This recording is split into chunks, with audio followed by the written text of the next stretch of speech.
संभयते गिरिं यत्कृपात्तमहं वन्दे परमानन्दमाधवम्। श्रीमदङ्गोपालं बृन्दारं पुरन्दरं श्रीगोविन्दं प्रपद्येऽहं दीनगुरहकारकम्। वन्दे मुकुन्दमरविन्ददलायताक्षम् इन्दोन्दुशङ्खदशनं शिशुरूपवेशम् इन्द्रादिदेवगणवन्दितपादपीठम् वृन्दावनालयमहं वसुदेवसूनुः। नवजलधवनं चम्पकोद्भासिकरम् विकसितनिलिनास्यं विस्फुरन्मन्दहास्यम् कङ्करुचिद्कुलं चारुवीबर्हावशूलं कमपि निखिलसारं गोपीकुमारम् वंशीविभूषितकरान्नवनीरदाभात् पीताम्बरादिर्बिल्लफलाधरोष्ठात् सूरेन्दुसुन्दरमुखादरविन्दनेत्रात् कृष्णात् परं किमपि तत्त्वमहं न जाने। अखिल विश्व चराचर में व्याप्त अभिव्यक्त भगवान के नाते आप सबके श्री चरणों में मेरे सभक्त नमस्कार। महात्माओं गुरुजनों के श्री चरणों में विशेष नमस्कार। क्षमा प्रार्थना।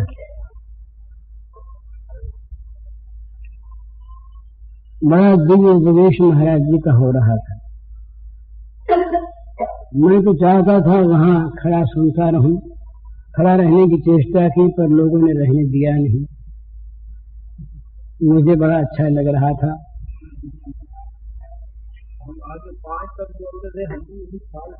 तो बड़ा अच्छा तो ये लोगों ने मेरे साथ जबरदस्ती की, और जबरदस्ती मुझे खींच के ले आए। मैंने कहा मुझे सुनने दो। नहीं, मुझे बड़ा अच्छा लग रहा था, बड़ा अच्छा। ये अनुभव कुछ नहीं है महाराज। ये जिस प्रकार से आपने अभी कहा ना, ये सब कुछ दूसरों से लिया हुआ है और ये दे देना है। इसी प्रकार ये जो कुछ भी कहा जाता है, कम से कम मेरे जैसे आदमी के द्वारा, मैं पढ़ा लिखा आदमी नहीं, ये सब आप लोगों की जूठन है। सच्ची बात है, ये आप लोगों की जूठन है। इस जूठन को कहीं कहीं बटोर लेता हूँ और फिर तरतीबवार नहीं बिखेर देता हूँ। तो बस इतनी बात है। और असल में वक्ता बनना तो बड़े दायित्व का काम है। आजकल तो वो ये अंग्रेजी सभ्यता जब से आई, तब से ये व्याख्यान एक कला के रूप में आ गया। बोलना एक कला है, आर्ट है, और सिखाया जाता है इस प्रकार से बोला करो। और बोलने में जिसको बोलना आता है वो ऐसा कलाकार होता है कि जहां चाहे वहां रुला दे, जहां चाहे जहां हंसा दे, जहां चाहे वहां उत्तेजित कर दे, जैसा चाहे शांत कर दे। ये कला है, परंतु ये साधना नहीं है। बोलने का अधिकारी या तो वो है जो साधक आपस में अपनी चर्चा करते हैं, वहां बोलना चाहिए। और या जो बोलने का अधिकार प्राप्त कर चुका है, आचार्य कोटि के जो लोग हैं, जिन लोगों का कोई एक सिद्धांत प्रचार करने का दायित्व है, तो लोगों को अवश्य बोलना चाहिए। परंतु हरेक आदमी बोले और हरेक आदमी लिखे, तो वो लेखन कला और वक्तृत्व कला तक ही वो चीज सीमित रह जाती है, वो बड़े महत्व की चीज नहीं रहती। इसी प्रकार वो उसका कोई असर भी नहीं होता। बोलने वाला ऐसी बात बोले कि कभी कभी सोचा करता हूं मैं, बन नहीं पाता। बोलने वाला ऐसी बात बोले जो स्वयं करता हो, जो कहे वो सिद्धांत सच्चा हो। एक बात, ऐसा नहीं कि वो जैसे बह बयार पीठ तैसी कर दीजिए, जैसा स्टेज हो वैसा बोले, वो कला है। जो सिद्धांत सच्चा हो वो बोले, एक बात। दूसरी बात, बोलने वाला स्वयं उसका पालन करने वाला हो। तीसरी बात, बोलने वाले के मन में अपने लिए किसी प्रकार की भी कोई इच्छा, कामना, वासना न हो। ये तीन बात बोलने वाले में होनी चाहिए, और नहीं तो ऐसा बोलना चाहिए कि अपनी साधना में लगा रहे। सबसे ऊंचा तो वो बोलने वाला है कि जिसका जीवन बोलता है। जीवन बोलता है। एक महात्मा ने लिखा है बड़ा सुंदर, वो लिखते हैं कि एक महापुरुष जिसके जीवन में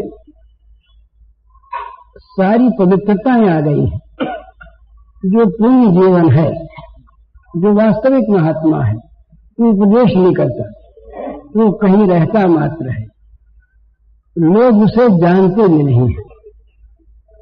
तो उसका संसार में रहना संसार के लाभ के लिए बहुत पर्याप्त होता है। बोलने से शक्ति का नाश होता है, बोलने से समय जाता है। जो कुछ वो कर रहा है, करता है, उससे शक्ति की वृद्धि होती है। तो जिसका जीवन बोले, गुरुस्त मौन व्याख्यान शिष्या संचिन्न संशया। मौन व्याख्यान हो, मौन व्याख्यान। मौन व्याख्यान का अर्थ क्या है कि वाणी न बोले, जीवन बोले। जिसको देख करके, जिसके समीप में आकर उस प्रकार की अपनी स्थिति बन जाए। एक महात्मा थे, अब तो वो नहीं है, योगानंद जी नाम था उनका, बंगाली महात्मा थे, गंगा तट पर विचरा करते थे। उनमें मैंने एक आश्चर्य देखा था। सिद्धि थी कोई उनके पास, वो छू देते थे और कहते हैं, छू देते थे, स्पर्श कर देते थे और कहते थे अमुक आसन लग जाए। हमारा जिसको बिना कोई अभ्यास नहीं उसके आसन लग जाता था, ये मैंने आंखों देखा। बंगाली महात्मा थे। तो इसी प्रकार जिनके स्पर्श से, जिनके दर्शन से, जिनके स्मरण से, ये महात्माओं के स्मरण से लाभ होता है। ये पद्म पुराण में या कहीं स्कंद पुराण में है, जिस मुर्दे की चिता जल रही हो, चिता में से लपट निकल रही हो, मर चुका हो, और उस चिता को अगर कोई महात्मा देख ले, ये बात अनुभूति से मालूम होगी, अयुक्तिक से मालूम होगी, बुद्धिवाद शायद नहीं स्वीकार करे इसे, पर लिखा है उसमें और मुझे तो विश्वास होता है कि सत्य है। तो वो महात्मा किसी मरे हुए आदमी की जलती हुई चिता को देख ले तो जिसकी वो चिता है उसका कल्याण हो जाता है, ऐसा लिखा है। तो ये उनके जीवन में जो एक शक्ति का संचय हुआ, उस शक्ति के द्वारा स्वयं वो कार्य होता है। और वो कहीं एक जबान कह देते हैं, एक शब्द कह दिया, उस शब्द के द्वारा उसको ज्ञान हो गया, जिसको उन्हें ज्ञान देना था वो शक्तिपात हो गया। लेकिन भगवत चर्चा के लिए बोलना सभी के अधिकार की बात, और भगवत चर्चा सबको करनी ही चाहिए। तो भगवत चर्चा के नाते तो बोलने का सभी को अधिकार है, नहीं तो साधना के नाते बोलना नहीं चाहिए। और सिद्धावस्था में तो मौन हो जाता है, मौन हो जाता है प्राय, जीवन बोलता है। बोलने में खतरे दो तीन और रहते हैं, तीन चार खतरे हैं बोलने में।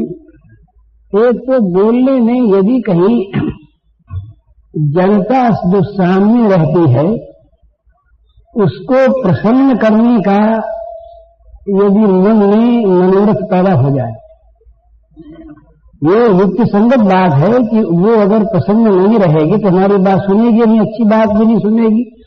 तो उसको बोलना तो ऐसी भाषा में चाहिए जो उसको प्रिय लगे, ये तो ठीक, पर उसको प्रिय लगने के लिए ऐसी बात भी बोलने लगे जो प्रिय तो लगे पर जो सत्य न हो, जो प्रिय तो लगे पर जो सिद्धांत से विरुद्ध हो, तो ये दे जाता है। तो ये बात अक्सर बोलने वालों में और खास करके राजनीति में तो ये बात कही जाती है कि हम तो भाई जनता को अपने पक्ष में लाना चाहते हैं, और पक्ष में लाने के लिए जनता का न रखना चाहते हैं। जिस बात में जनता प्रसन्न हो वो बात हम कहते हैं। जनता जब हमारी हो जाएगी उसके बाद हम जनता को समझा लेंगे, ऐसा वो इसके बाद उपस्थित करते हैं, पर उसमें धोखा ही खाते हैं। तो बोलना वास्तव में बड़ी जिम्मेदारी की चीज है, और बोलने की आदत पड़ जाती है। जैसे प्यास होती है ना, वैसे विलास होती है, विलास। ये जिसको मैं तो भुक्तभोगी हूं ना, जानता हूं जो नहीं बोलने वाले हैं उनको पता नहीं है। दूसरे लोग बोलते हों और अपने को बोलने का समय नहीं मिले तो जी घबराने लगता है, और वहां के प्रबंधकों पर मन में रोष आने लगता है। वो विलास जो है वो बार बार प्रेरित, तो फिर वहां पर नलगम भी बोला जाता है। तो ये सब बात में इसलिए कह गया कि कोई वक्ता हो इसीलिए वो महत्व का होगा, उसे ऊंचे आसन पर नहीं कैसे बैठना चाहिए ये आवश्यक नहीं है। वो तो मैं तो इसलिए बैठाता हूँ किसी तो महात्मा को अपने पास, ये सच कहता हूँ, बनावटी बात नहीं कहता। मेरे मन में ऐसा रहता है कि कोई बड़ा पास बैठा रहे, बड़ा मैं गिरवा वाले को हरेक को बड़ा मानता हूँ, चाहे वो छोटा ही हो। मेरे मन में ऐसी श्रद्धा है, चाहे गिरवा बोल गया हो आज, तो मुझे गिरवा प्रिय लगता है, आदर मुझे लगता है स्वभाव से। तो मैं देखता हूँ कि कोई गिरने वाले के बगल में बैठ गया तो मुझे एक बल मिल गया, एक आश्रय मिल गया। ये मेरा आज का नहीं, बहुत पुराना स्वभाव है। तो मैं तो अपने लाभ के लिए, अपने स्वार्थ के लिए पास बैठाना चाहता हूँ, ये मेरी बात है। और इसका आपने कहना जरूरी है क्या, तो मैं समझता हूँ मेरे लिए तो जरूरी है, तो जरूरी ना हो, मेरे लिए जरूरी है।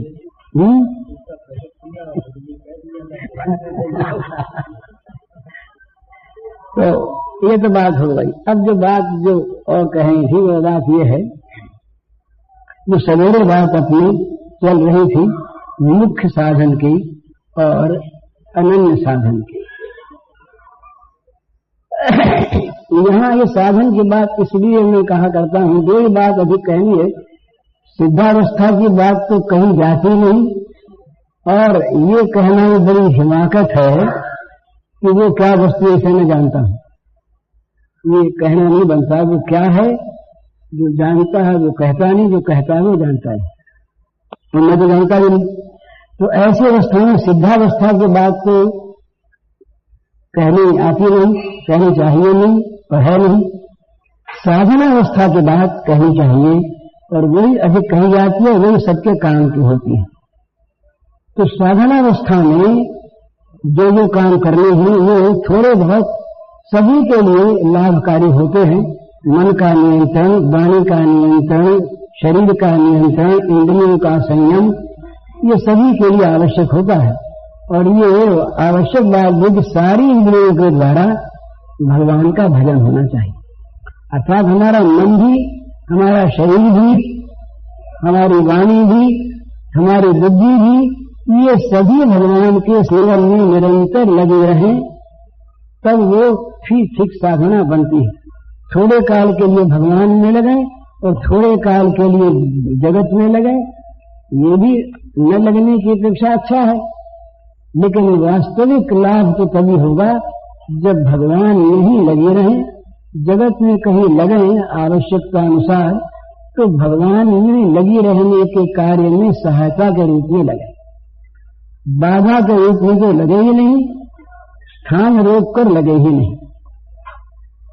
तो साधना में इसलिए विशेष सावधानी की आवश्यकता है, और इसीलिए साधना सामूहिक नहीं हुआ करती, साधना व्यक्तिगत हुआ करती है।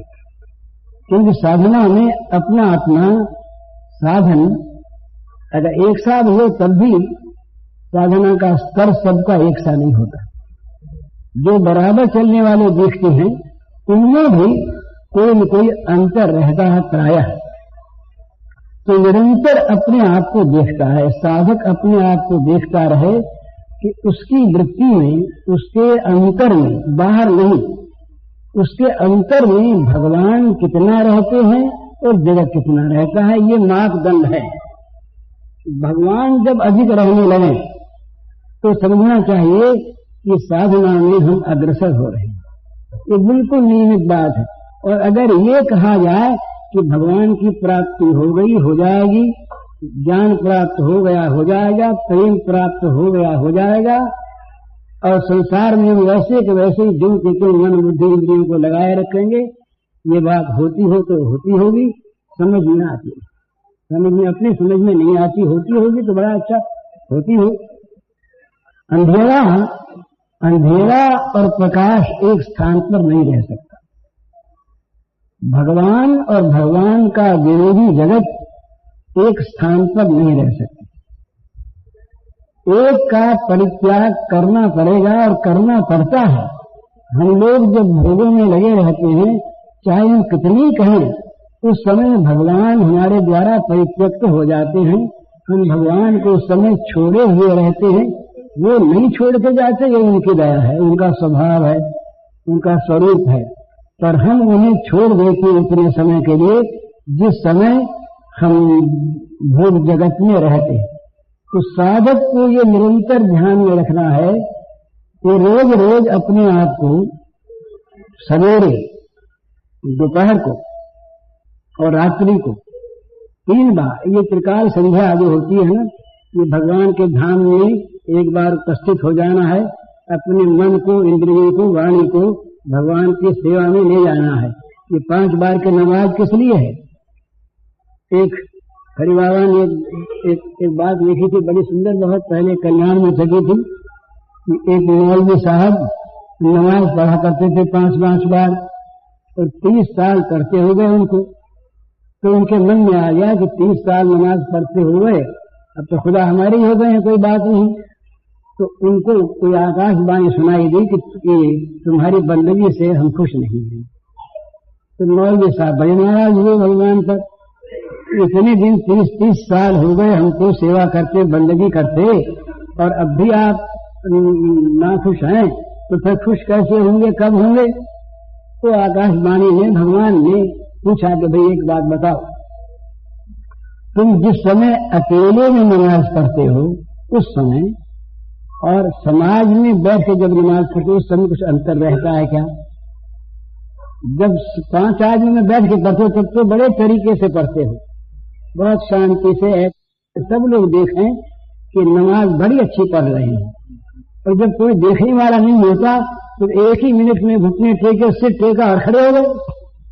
तो मेरी बंदगी करते हो कि लोगों को दिखलाने के लिए बंदगी का स्वांग रखते हो, तो तुम्हारी बंदगी से हम प्रसन्न नहीं।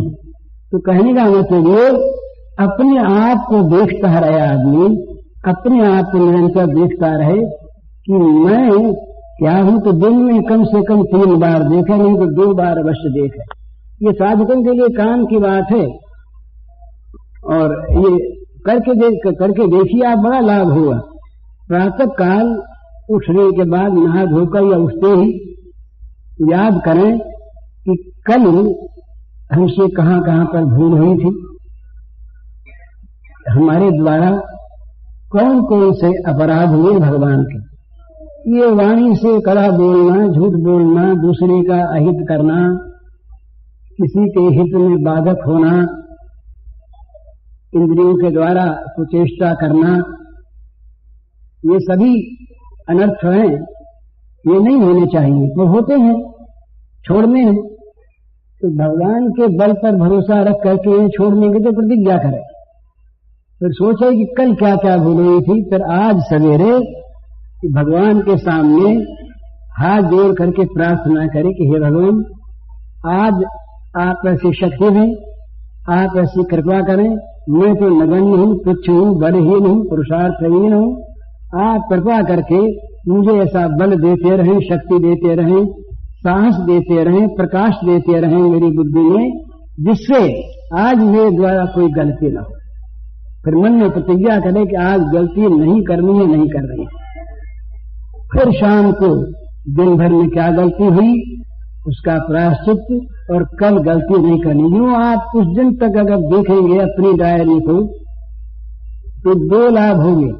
ये आप करके देखिए, बिल्कुल करके देखने की चीज है, ये प्रैक्टिकल चीज है, कोई कहेंगे कि नहीं। आपके दोष आपको दिखाई देने लगेंगे। अभी तो हम अपने दोषों की तरफ से इतने बेखबर हैं कि कहां कहां पर हमसे भूल होती है ये हमको पता ही नहीं है।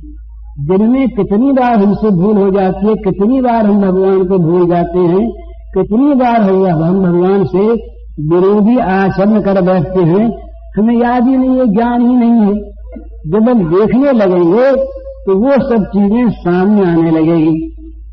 जो बड़ा भाग्यवान है जिसको अपना छोटे से छोटा दोष भी दिखता है और जो उस दोष को दूर करने का प्रयत्न करता है भगवान के भरोसे, वो भाग्यवान है। और वो बड़ा अभागा है, वो बड़ा अभागा है जिसको अपने दोष नहीं देखते और जो दूसरे के दोषों को देखकर उन्हें सुधारना चाहता है, वो अभागा है, सुधार नहीं सकता। जहां तक वो खुद नहीं सुधरता दूसरे को सुधारेगा कहां से। तो मनुष्य को अपने लिए सावधानी के साथ, ये समाज की सेवा है। भला समाज में एक व्यक्ति अगर सुधर गया तो समाज के अन्य सुधर गया, और व्यक्ति अगर बहुत सुधर गए तो समाज का बहुत सुधर गया। यूं समाज सुधरा, जात सुधरी, देश सुधरा, विश्व सुधरा। तो अपने आप को सुधारने की चेष्टा प्रयत्न पूर्वक करनी है, केवल सोच कर नहीं, सक्रिय होकर, क्रियावान होकर। ये रोज रोज अपने आप तो अपने एक तो दोष दिखाई देने लगेंगे, ये एक लाभ होगा। दूसरा लाभ क्या होगा, जहां अपनी दोष दिखाई देंगे ना वहां अपना अभिमान गलेगा और दूसरे के दोषों को देखने की प्रवृत्ति कम हो जाएगी। क्या देखें, क्या देखें, हम किसी बात में कम हो तब न देखें। बुरा जो देखने में गया बुरा न पाया कोई, जो तन देखा आपना मुझसा बुरा न कोई। क्योंकि अपनी बात हम जानते हैं, हमारे मन में कहां कहां पर क्या क्या कमजोरियां हैं, दूसरे उसको पहचान नहीं सकते। वो तो बेचारे अपनी आंख से हमें सज्जन देखते हैं, पर हमारे मन में कितनी दुर्जनता बसी हुई है। वो सुकरात की जीवनी में आता है तो ज्योतिषी आए, तो ज्योतिषियों ने हाथ देख ले के कहा कि भाई तुम्हारे में तो काम का दोष है। तो चेले जो है वो सब बड़े नाराज हो गए, बोले हमारे गुरु जी पर ये लांछन, खफा होने लगे। तो सुकरात ने कहा ये ठीक कहता है, इसने हमारे मन को पढ़ा है, तुम हमारी ऊपर की बात देखते हो। हमारे मन में दोष आता है, तो जब तक मन में दोष तब तक हमारे अंदर दोष। एक गुरु जी रहे, वो मंदिर में पूजा करते थे ठाकुर जी की, और बाहर उनका चेला चरणामृत बांट रहा था। चेला ये भी था, तो चरणामृत बांट रहा। किसी ने आकर के पूछा, बोले महाराज जी कहाँ गए हैं? तो चेले के मुंह से निकल गया वो तो शराब खाने गए हैं। अब सुनने वाले के मन पर तो बड़ा असर पड़ा, बड़ा दुख हुआ कि देखो ये कितना नालायक है, कितने बड़े महात्मा दिन रात पूजा में रहती, कहता शराब खाने गया। बड़ा दुख मन में बैठ गया। थोड़ी देर के बाद महाराज जी गर्भगृह से बाहर निकले पूजा करके। महाराज जी आए, दंडवत किया, बैठ गए। महाराज जी से उसने कहा, महाराज जी एक बात कहनी है, ये आपके जो शिष्य हैं ये बड़े उद्दंड हो गए। बोले क्या उद्दंडता की आपके साथ? बोले महाराज जी आप मंदिर में थे, अभी पूजा कर रहे थे, क्या इनको मालूम नहीं था? बोले इनके सामने गया था, मालूम कैसे नहीं था, सब जानते ही हैं। तो बोले झूठ कैसे बोले? बोले क्या झूठ बोले? बोले इन्होंने कहा, मैंने पूछा तब कि वो तो शराब खाने में गए हैं। तो गुरु जी हंस पड़े। बोले महाराज आप तो क्षमा मांगे हंस रहे हैं, इतना बड़ा अपराध? बोले अपराध नहीं भैया, ये सच कह रहा है, सच कह रहा है। मंदिर में से आप निकले, सच कैसे कह रहा है? बोले भैया कुछ रुपए पड़े थे, वो शराब वाले को दिए थे उधार, तो मैं आरती तो कर रहा था पर वो रुपए याद आ गए और रुपए का तकाजा करने में मन ही मन चला गया वहां। तो इसने मेरे मन को देखा और तुमने मेरे शरीर को देखा। तो ये ठीक कहता है, उस समय मैं मंदिर में नहीं था, मैं शराब खाने में था। तो कहने का मतलब ये है कि जहां हमारा अंतर है वहां हम हैं। तो हमारे अंतर में जब भगवान आके बस जाएं, भगवान रहें, हम नरक में रहने पर भी वो नरक नहीं रहेगा, वैकुंठ हो जाएगा जब भगवान हमारे अंदर आकर के बस जाएंगे तब। तो ये देखना है साधक को कि भगवान कितना हमारे अंदर बसे हैं, जगत कितना बसा है। भगवान का बसने का समय बढ़ रहा है कि नहीं, कि जगत का बढ़ रहा है? अगर भगवान के बसने का समय बढ़ रहा है, अगर जगत की विस्मृति अधिक हो रही है, अगर जगत की तरफ आकर्षण घट रहा है, यदि हम भोगों से उपरति हो रही है, दो ही चीज करनी है साधक को, भोगों से आत्यंतिक उपरति और भगवान की अखंड स्मृति, बस अगली चीज अपने आप हो जाएगी। सामने भोग रहने पर भी भोग दिखाई न दें, भोग आकर्षित न कर सके, ये साधक नहीं हो तो जगत नहीं रहा, जगत नहीं रहा। तो जीवन में से जगत निकले और जीवन में भगवान का प्रवेश हो, भगवान घर कर ले, हमारे अंतर को भगवान अपना निवास स्थान बनाकर उस पर अपना अधिकार कर ले। अभी अभी मंगलाचरण में आपने श्लोक कहा, कृष्ण तुझे पद पंकज पंगयान से, मैं सुन रहा था महाराज वहां बैठा आ गई मांसराज हंस कि आपके चरण रूपी पीढ़ी में बंद हो जा। प्राण प्रयाण के समय जब कफ बात वित्त से घिर जाएंगे, सन्निपात हो जाएगा, तब कहाँ स्मरण होगा?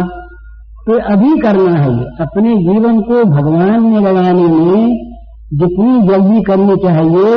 दूसरे सब काम गौण हैं, सबके सब काम गौण हैं, उनके न होने में कोई हर्ज नहीं है, और हो गए तो छूटेंगे। कोई चीज यहाँ की न मिली तो न सही, और यदि मिल गई तो वो छूटेगी छूटेगी। उसके लिए अगर वो ममता हो गई तो रोना पड़ेगा, आसक्ति हो गई कहीं उसी में राग रख करके मरे तो फिर कहीं साड़ी में मन रहा तो साड़ी का तीरा होना पड़ेगा, होना पड़ेगा। एक सेठ रहे, ये सब बातें सुनकर जानकर करने की। एक सेठ थे, तो सेठ के पास एक महात्मा आया करते थे।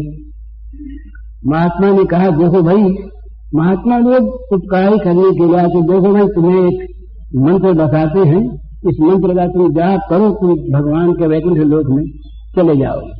तो सेठ ने कहा कि महाराज यही तो करना है। कहते सब यही है, यही तो करना है महाराज, मनुष्य को करना क्या है? पर जरा ये लड़का थोड़ा सा होशियार हो जाए, थोड़ा सा काम का संभाल ले। हो गया होशियार, काम संभाल लिया, बोले ये तो हो गया महाराज। फिर महाराज जी बोले अब चलो, अब लेसन तुमको। हाँ बोले महाराज अब तो बस कुछ बात रहा नहीं, थोड़ा सा काम, एक काम है, वो एक काम कभी चुकता होता नहीं, एक काम रहा है। इसके एक लड़का हो गया, लड़का हो गया। फिर महात्मा जी बोले अब वो होते होते लड़के का जन्म हुआ और ब्याह हो, ब्याह भी लड़के का हो गया। महात्मा जी कहें अब चलो, बोले महाराज अब तो चलना ही है, कोई बात बाकी रही नहीं, पर जरा प्रपोजल का मुंह देख लें, ये शास्त्रों में लिखा है कि उसके बड़ा लाभ होता है। अब कहा मर गए ऋषि में, मर गए तो अकस्मात मरे, तो पहले बैंक में तो थे नहीं, चोरों का डर, तो धन को गाड़ के रखे थे जमीन, तो जमीन में धन गाड़ के रखा था पीछे कहीं, मर गए तो मन रहा उस धन में। जहां आसक्ति की वस्तु रहती है ममता की, वहां मन रहता है। मन रहा उस धन में, तो वहां सांप बन गए, सांप बनकर उस धन के ऊपर बैठ गए। महात्मा जी फिर कभी चलते फिरते देखा कि शेष जगह तो देहावसार हो गया, ये भी थे, पता लगाया जाना कि कहाँ है, तो देखा सांप बने बैठे हैं। तो गए उनके पास, जाकर के बोले कि देखो शेख अब भी चलो, तुम याद करो पहले की बात, देखो सांप बने बैठे। तो बोले महाराज बड़े आराम से बैठा हूं, कोई दिक्कत नहीं है, ये उम्र भर का कमाया हुआ मेरा, कोई ले जाएगा तो बड़ी मुश्किल है, संभालता हूं, समझता हूं, कोई दिक्कत की बात नहीं है, फिर कभी देखा जाएगा। शेर महात्मा ने देखा भाई कृपा करें, तो उसके लड़के के पास गए, बोले भाई शेर तुमको लड़ते समय कुछ दे गया? बोले महाराज अकस्मात मृत्यु हो गई, सारा सारा कहीं गड़ा हुआ होगा, रह गया, अब क्या करें, हमको दर्द रह गए। बोले हम बता देते उनको धन को, लेकिन धन पर तुम्हारा बाप सांप हुआ बैठा है, उसको मारना पड़ेगा। बोले महाराज 10 सांप मार देंगे, सांप की कौन सी बात है? और फिर बाप था तब बाप था, अब तो सांप है, अब उसके मारने में क्या हारेगी, चलो अभी मारे। सांप को मार दिया, धन ले आए। अब जो सांप मरा तो मन तो रहा सांप का उस घर में, तो एक कुतिया बहने वाली थी तो उस कुतिया के आकर के पेट में इन्होंने जन्म ले लिया। फिर महात्मा जी आए, बोले अब, बोले महाराज अब तो बड़े आराम से रात को बड़ा सुंदर पहरा लगाता हूं तो अभी छोटा ही, पर किसी चोर चकोर को आने नहीं देता। तो हंसने की बात नहीं है, यदि आसक्ति रही, यदि ममता रही हमारे संसार के भोगों में, तो वो ममता एक जन्म नहीं, अनेक जन्मों तक, अनेक योनियों तक हमें दुख देती रहेगी, भटकाती रहेगी। ये इसमें जो हम आ गए हैं ना, ये जल्दी से जल्दी छुटकारा पा लेना, अपने लक्ष्य पर पहुंच जाना है दौड़ करके, इसमें देर नहीं करनी, विलंब नहीं करना है। अगर कहीं संसार में ममता रह गई, भगवान में नहीं हुई, अगर कहीं संसार में आसक्ति रह गई, अगर कहीं संसार की कामना हमारे मन में अवशेष रह गई, तो कामना यहाँ तो पूरी होगी नहीं, ममता के यहाँ की वस्तु निश्चित छूट जाएगी, कोई उसे रोक नहीं सकता। पर वो ममता हमारे साथ जाएगी, कामना हमारे साथ जाएगी, आसक्ति हमारे साथ जाएगी, जो जन्म जन्मांतर तक न मालूम कहाँ कहाँ किस किस योनि में, किस किस दुख के गहरे में हमको डाल देगी जाकर के, कोई ठिकाना नहीं। इसलिए मनुष्य को निरंतर साधना के रूप में अपने जीवन को सुधारना है, अपने जीवन को देखना। सब चले बड़ा अच्छा, घर वाले सब साथ हों, सेवा से प्रेम से उनको समझावे, लेकिन वो रविन्द्रनाथ ने कहा एकला चलो एकला चलो एकला चलो रे, बड़ा सुंदर कहा, भाई कोई साथी मिले तो बड़ा अच्छा, किंतु अकेले ही चलो, चलना है, अपने को नदी को पार करना है, कर जाना है।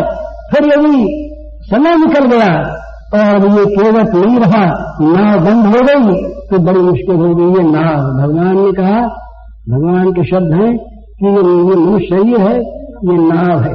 निर्देह माद्यम सुलभम सुगर्वहम प्लवन सुकल्पम गुरु कर्णधारम मयान कूडेर नभस्वतेरितम तुमान भवाभ्युम न तरे स आत्मा। वो आत्म हत्यारा है जो इस नौका को, इस सुंदर नौका को पा करके, जिसका केवट नियम को वो गुरु परमार्थ का दर्शक मार्गदर्शक मिल गया, भगवान की अनुकूल कृपा वायु मिल गई, कभी हम नहीं करेंगे तो आत्महत्यारों की गति प्राप्त होगी। तो इसलिए ये केवल सुनने कहने की बात में बहुत गंभीरता से सोच करके अपना जीवन, अपने जीवन का अगला कर्तव्य निश्चित कर लेने की बात है और लग जाने की बात है। जितना जीवन शेष है, चाहे 10 दिन हो, 1 दिन हो, 1 घड़ी हो, 100 बरस हो, उसे भगवान को सौंप देना है। गई सो गई बराखर हो को, और सावधानी के साथ सौंपना है। कहीं मन बेईमानी करके भगवान के नाम पर भोग का आश्रय न ले ले, बड़ी कठिन बात है। मन बड़ा धोखा देता है, बहुत समझा देता है। हम अपने आप को धोखा दे देते हैं। हम भगवान की सेवा करते हैं और करते हैं भोग की सेवा, तो बड़ी सावधानी के साथ इस चीज को निरंतर देखते रहना है और सावधान इस बात से रहना है, इधर उधर ताकना नहीं है। 2 चीज सामने आती है मनुष्य के, भय और प्रलोभन। संसार का क्या होगा, ये जो होगा सो होगा, ये तो प्रलय होने वाली है। अंत ही तो ही तजेंगे पामर, पूर्ण थगे बहीते, मन पछितइये अवसर बीते। ये सब भोग तो छोड़ देंगे, इनसे छूटना पड़ेगा, जबरदस्ती छोड़ देना पड़ेगा। नहीं रह पाएगा ये शरीर इस घर में। मुर्गा होने के बाद तत्काल निकाल देंगे, कौन रखेगा, छूटेगा। अपनी मन से पहले छोड़ दे विचार, अपनी मन से पहले छोड़ दे तो लगता क्या है, अरे छूटता क्या कुछ नहीं, वैसा तो वैसा रहा, घर को जगाना छोड़ेंगे। घर में से ममता को निकाल दे, ममता भगवान में कर ले। घर में आसक्ति निकाल ले, आसक्ति भगवान में कर ले। यही तो करना है। ये करने से सारी मन की क्रिया, वाणी की क्रिया, शरीर की क्रिया फिर भगवान के लिए होने लगेगी। भगवान के लिए सब क्रिया होने लगे, इसी का नाम साधन है। यही मुख्य साधन है। तो मुख्य साधन में ये सबको लगना है। सब न लगे तो जिसकी इच्छा हो उसको लगना है, और लगना है। ये बात बहुत बार स्फुरित मन में इसलिए होती है कि आजकल हम लोग प्रमाद बहुत करते हैं। प्रमाद का अर्थ क्या है, जो काम नहीं करना चाहिए उसे करते हैं और जो करना चाहिए उसे त्याग देते हैं। यही प्रमाद है। प्रमाद ही मृत्यु है, प्रमाद ही मृत्यु है। तो प्रमाद में न पड़े। मानव जीवन का एक एक श्वास बहुमूल्य है। अब मान लीजिए इसी श्वास में मृत्यु आ जाए और श्वास के समय अगर हमारा मन भोग में रहे तो मारे गए ना हम।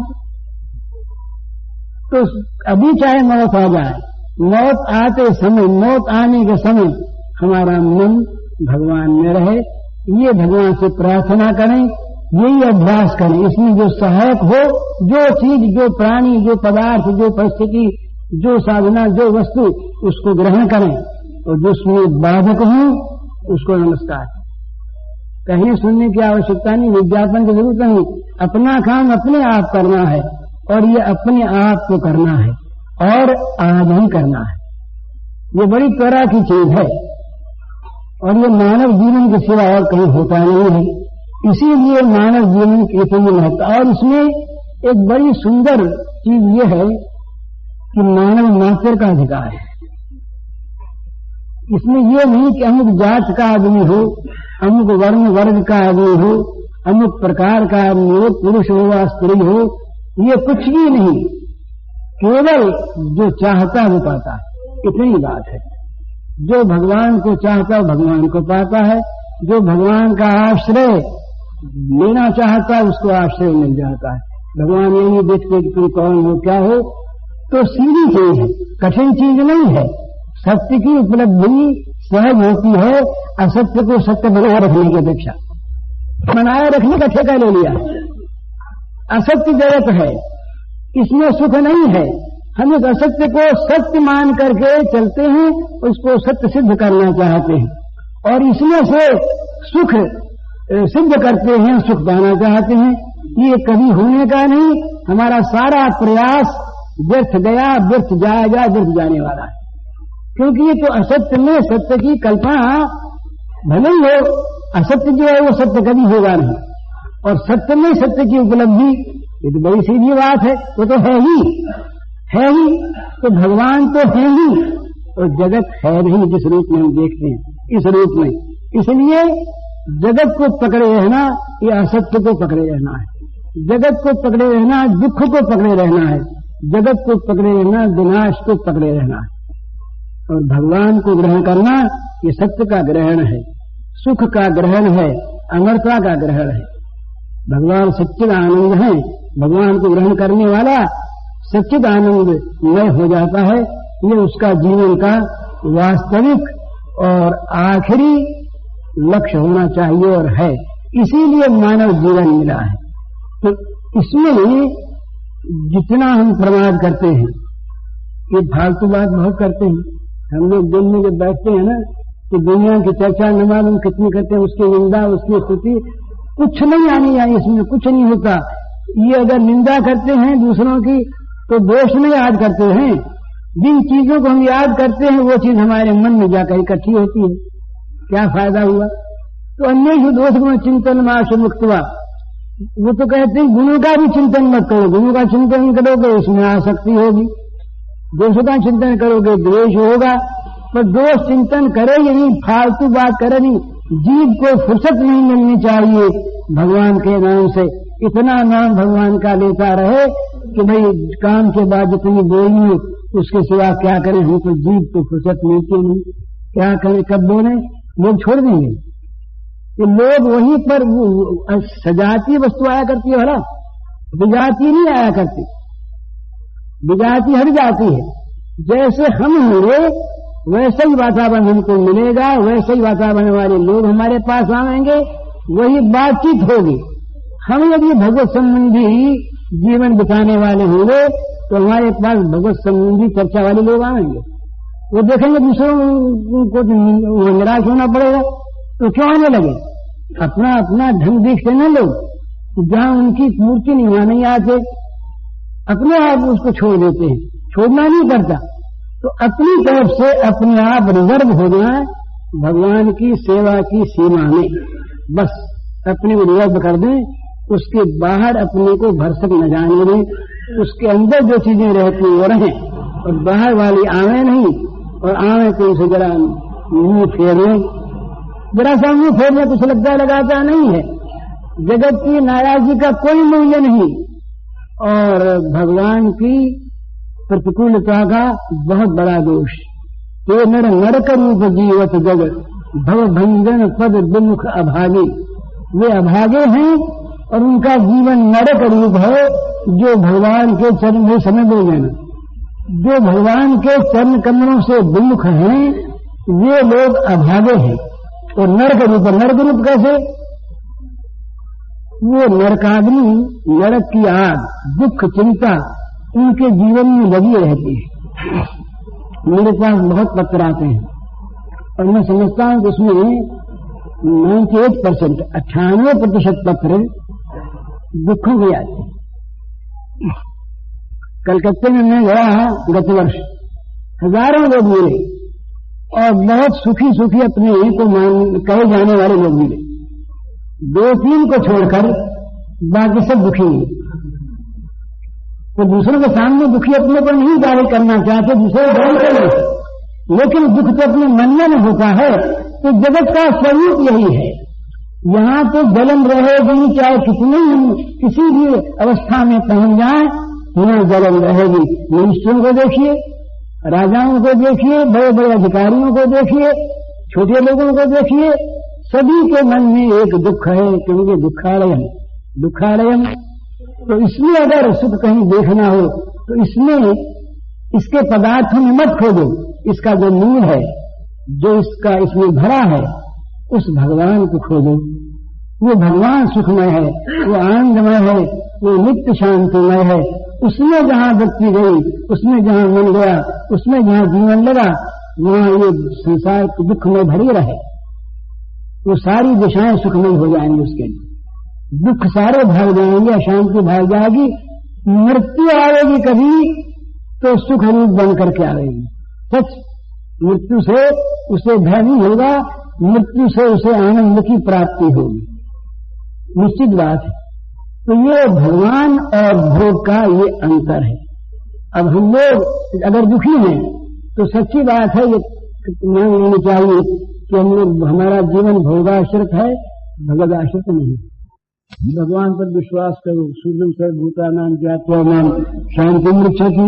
कामना को छोड़ो, विहार कामोनि सर्वां, शांति में शांति मिल जाएगी। शांति तो भगवान में है और भगवान आपके साथ है, भगवान आपके अंदर है, भगवान में शांति है।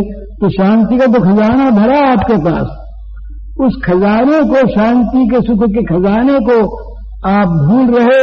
उसका जो दरवाजा बंद कर रखा, उसको तो खोलते नहीं। और जहाँ अशांति है, दुख है, घोर नरक है, तो ते नर नरक रूप जीवत जगत भव भंजन पद। तो बोले ऐसा क्यों करते हैं? तो इसलिए करते हैं, सुतवितदार भवन ममता निश सोवत मत यत कभी न जागी। उसकी उनकी बुद्धि जो है वो आत्यंतिक रूप से सो रही है रात्रि में। कौन सी रात्रि में? तो कहते हैं सुतवितदार भवन ममता निश। सुतवितदार भवन रूपी ममता की, ये मेरा, ये मेरा, ये मेरा, ये मेरा, ये मेरे मेरे की रात में उनकी बुद्धि सो रही है, कभी जागती नहीं। इसीलिए हरिनाम सुधा कभी छठ हठी पिए तो विषय विष मांगी। विषय रूपी जहर को बड़े बड़े बुद्धिमान लोग मांग मांग कर पीते हैं। ये जहर दे दो भगवान, ये जहर दे दो भगवान, ये जहर दे दो भगवान। हंसते हैं, अरे हमारे पास आकर के जहर मांगते हो, हम तो अमृतमय हैं। तो नहीं, महाराज आपका अमृत तो पूछे लेंगे, पहले हमें हमारा अमृत दे दो। तो अमृत क्या है? शास्त्रकार कहते हैं, बिल्कुल चुनकर विषयान विषवत्यज, विषयों को विष के समान परित्याग करो। ये जहां तक विष का भंडार भरा है हमारे जीवन में, वहां तक विष की ज्वाला हमें जलाती रहेगी, शांत कैसे होगी? इस विष के बदले में अमृत भरे, इसके बदले में भगवान को भरे। भगवान को भर लिया, सारा काम हो गया। और भगवान को नहीं भरा तो सारा काम बना बनाया मिट गया। मानव जीवन व्यर्थ गया, उसके समान कोई हानि नहीं है। भला जितनी हानि है बहुत क्षुद्र है, जितनी हानि है सब हानियों की पूर्ति हो सकती है। तो व्यर्थ गए मानव जीवन का, ये जीवन तो गया ही, इसकी पूर्ति नहीं। फिर कभी भगवान करुणा करके देंगे मानव जीवन, तो भले देंगे। ये तो गया सो गया, ये नहीं मिलेगा। तो इसलिए मानव जीवन व्यर्थ न जाए। अभी जितना हाथ में है उतने से काम बढ़ सकता है, तो सावधानी के साथ इसमें लगिए और हमको आशीर्वाद दीजिए, हम भी लगे। ये प्रार्थना है। हरिओम तत्सत। पूज्य श्री भाई जी के इस प्रवचन का कैसेट संख्या है 173 और शीर्षक है जीवन में साधन की आवश्यकता। यह प्रवचन गीता भवन स्वर्गाश्रम में 12 मई 1968 को दिया गया था। जय सीताराम सीताराम सीताराम, जय सीताराम जय सीताराम सीताराम सीताराम, जय सीताराम जय सीताराम सीताराम सीताराम, जय सीताराम जय सीताराम सीताराम सीताराम, जय सीताराम जय सीताराम सीताराम सीताराम, जय सीताराम जय सीताराम सीताराम सीताराम, जय सीताराम जय सीताराम सीताराम सीताराम, जय सीताराम जय सीताराम सीताराम सीताराम, जय सीताराम जय सीताराम सीताराम सीताराम, जय श्री रामचंद्र की जय, मोर मुकुट बंसी वाले की जय। जीवन में साधन की आवश्यकता विषय प्रवचन पूज्य श्री भाई जी हनुमान प्रसाद जी पोद्दार के द्वारा मिति बैसाख सुदी पूर्णिमा संवत 2025। श्री कृष्ण गोविंद हरे मुरारे, कृष्ण गोविंद हरे मुरारे, श्री कृष्ण गोविंद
वासुदेवाय हे नाथ